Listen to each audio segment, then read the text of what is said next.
Thank you, Professor Basant. Can you hear me? Yes, I can. Okay, that's a great start. And also thank you, Mr. Bakshi.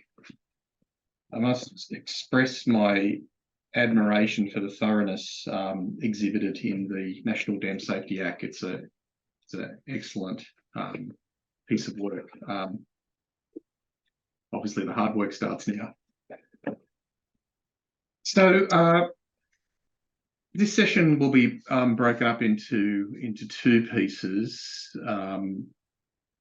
Firstly, Chris Salkovic is my name, CEO of Dam Safety New South Wales. I will give an overview of who we are, what we do, what led to the Dam Safety Agency being created, and some of the early findings that we're having. And then after that, I will hand over to one of our principal dam safety engineers, Mr. Jason Porter, who will do a little bit more of a deep dive into risk assessment and what we are seeing from a regulator in terms of how dam owners are implementing risk assessment.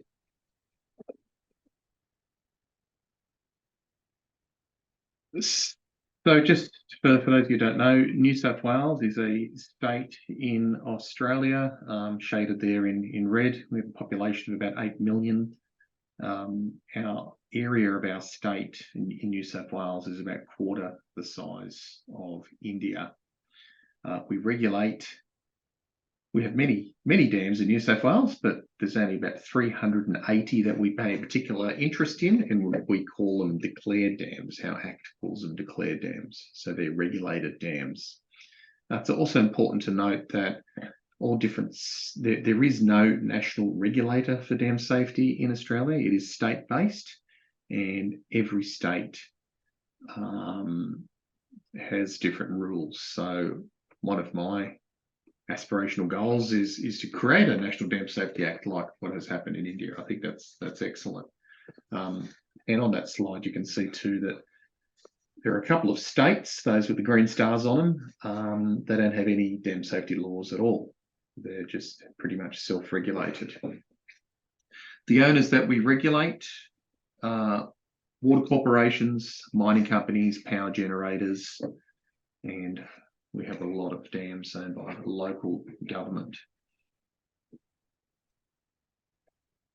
Our Dam Safety Act commenced on the 1st of November 2019, so we are, about four years old. And that's when our agency started, the Dam Safety New South Wales. So I report to a board of 5 members. It's an independent regulator, and they report directly to the Minister for Water, who's responsible for the Dam Safety Act in our state. Key functions of our agency, Dam Safety New South Wales, is to decide what dams we want to regulate. And as I mentioned earlier, we call them declared dams. We develop and implement dam safety standards and regulate compliance to those standards. So we do things through audits. Dam owners need to make submissions to us, annual reporting to us. So that's how we regulate compliance through those mechanisms.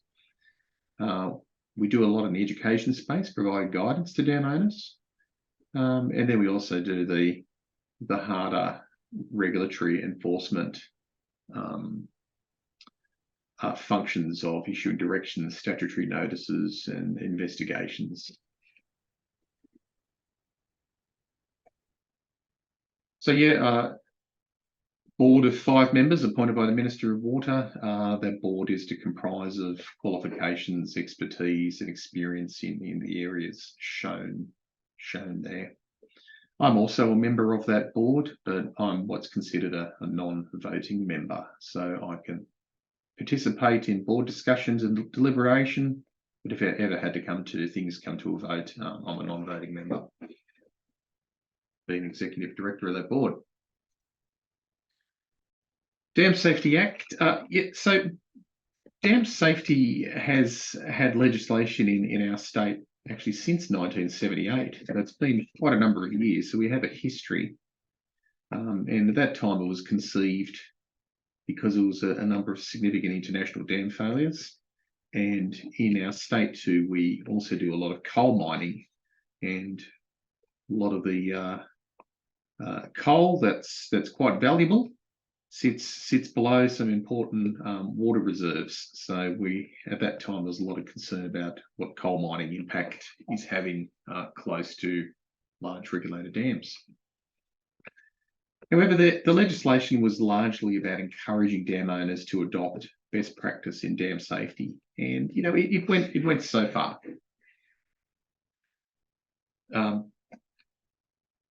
Then, in about 7 or 8 years ago, there was a review of that act that was undertaken, and findings from that act found that it was lacking clear minimum standards.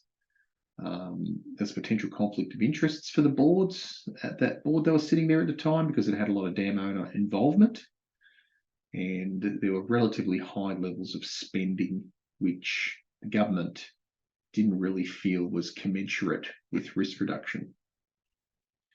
So from that, recommendations were made, and the need to establish an independent regulator, so not having dam owners sit on a board, develop a minimum safety standards through regulation. Point 3 is an important one. The standards should be outcomes focused, giving owners flexibility to explore options. So that was a very interesting point. Rather than being very prescriptive legislation, we had to develop regulations that gave owners flexibility. And there was also a need to increase the use of risk management and cost-benefit analysis. So with all that, the recommendations came a Dam Safety Act 2015, and that's when I came on board with some others, and we looked at the need for it to be outcome focused, risk management, giving flexibility to owners, put all that into the mix, and it really only led us to one conclusion, and that the regulation need to feature quite heavily in owners setting up what's called a dam safety management system. And that is a key feature in what is called Dam Safety Regulation 2019. I should give some recognition too that our predecessor did provide us some very solid foundations. 2 of them were an asset register, very, very important to know your dams, where they are, who owns them. And the second one is the criticality analysis. And what I mean by that is having a consequence category assigned to dam. So when we talk about risk, as many of you know, risk is made up of consequence and likelihood. The consequence side was very well sorted out for us. So that gave us a great springboard to jump off into setting up the new agency and way of working. Just to touch on the consequence categories, what drives risk and consequence categories, we have our dam, every one of our 380 dams go into one of these categories that are shown here on the left-hand side of extreme, high A, high B, high C, significant and low. Obviously, there's a higher potential for loss of life than the higher the consequence category. So we draw that for an extreme dam. We say if there's a potential loss of life of 50 or more, it's just straight up an extreme category dam. And then also life is one aspect, but damage and loss is another. So if the dam was to fail, what would be the repair costs to infrastructure? What's the environmental impact, and what could also be the social impact? So we've got very good methodology documents that go through how a dam owner can quantify these consequence categories based on those elements. Some obligations that owners must fulfill, and I highlight that word must, is risk assessments. Then the risk assessments need to be quantitative, not qualitative. So the quantitative risk assessments, and they need to do safety reviews. So risk assessments need to be done every 5 years, and comprehensive safety reviews every 15 years for a dam. Operations and maintenance plans need to be put in place, and owners need to demonstrate to us that they're doing an annual update. Same for emergency plans. They need to document dam safety management systems, and there's also annual reporting that they need to do to us on their compliance to safety standards. And I guess goes without saying, any incidents need to be reported to us immediately as they occur, and our regulation defines pretty well what we mean by an incident. Some of the early learnings, moving from a standards-based approach to a risk-based approach is quite a big undertaking. However, there's a lot of benefits. It improves owner decision making. So that element I spoke about before about flexibility, it gives them more flexibility. It improves resource allocation. Proactive risk mitigation can be quite cost effective.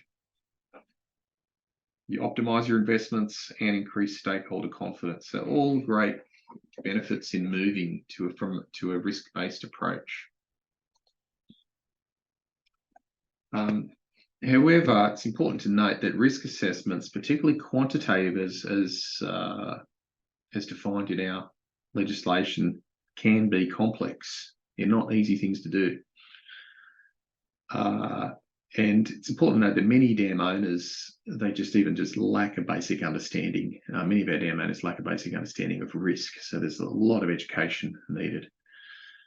And it requires technical specialist knowledge and availability, something that we're grappling with too in our jurisdiction. Again, on the early learnings for a dam safety management system, when we talk about setting up management systems, many of our owners had a very low to low understanding of what management systems actually are, and many of them weren't familiar with the core of a management system, the plan, do, check, act cycle. And we also found many owners of extreme and high consequence category dams did not have documented operations and maintenance plans. I guess that was an important flag for why you need a regulator in this space.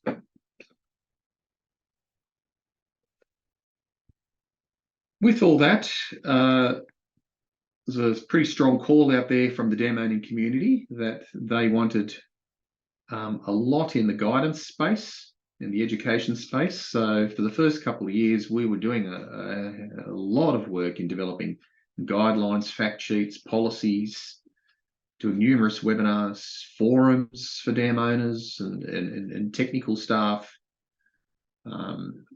countless inquiries, educational visits, and we even run 2 online training courses where people can get certified in doing routine inspections of their dams. So that's available through our agency.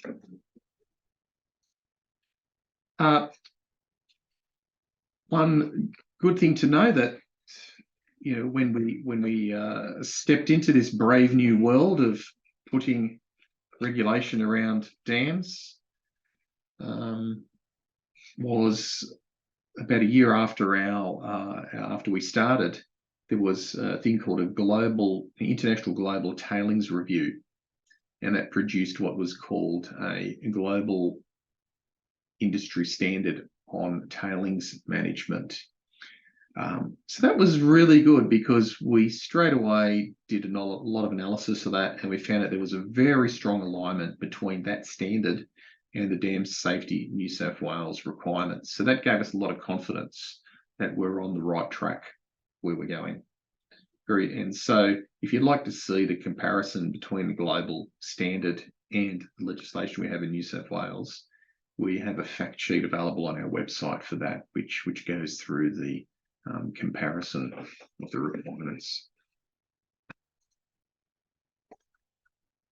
What is working well in our space? There is a much heightened awareness of dam owner responsibilities, which is very, very important. Without that, it's hard to make any inroads into increasing dam safety. There's an increased interest in dam safety from senior leaders, government ministers and owners. As CEO of the agency, I must have spent the first 18 months just speaking to the highest level of management in all dam owning organisations, just to get into their ear that, hey, there's this new act coming in place and you better get your systems and processes in your house in order. Education and guidance is working well, and our small team are punching out a lot in that space. Increased understanding on the status of dams. So with risk assessments, we're starting to see a lot, owners and also the regulator are starting to see a much clearer picture of deficiencies in dams. And sometimes some of the smaller dams that are a lesser consequence category that are proving to be quite a high risk because their likelihood of failure can be quite high. And many owners are delivering on their improvement work, which is just pleasing. However, more still needs to be done. There's a lot more in the education space around risk assessment, owners engaging with the communities on risk communication. So that's an important focus for us this year now. We want owners to actually start speaking with their communities about the risk that's downstream and try to gauge their acceptance of proposals that they're doing to their dam.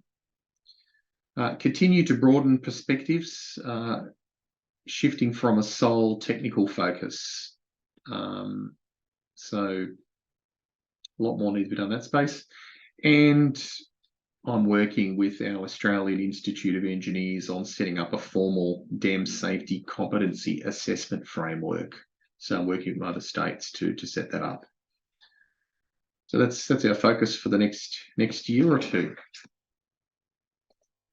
That pretty much does me, and I will now hand over to Mr. Jason Portner, our Principal Dam Safety Engineer, who'll do a bit more of a deep dive into risk assessment.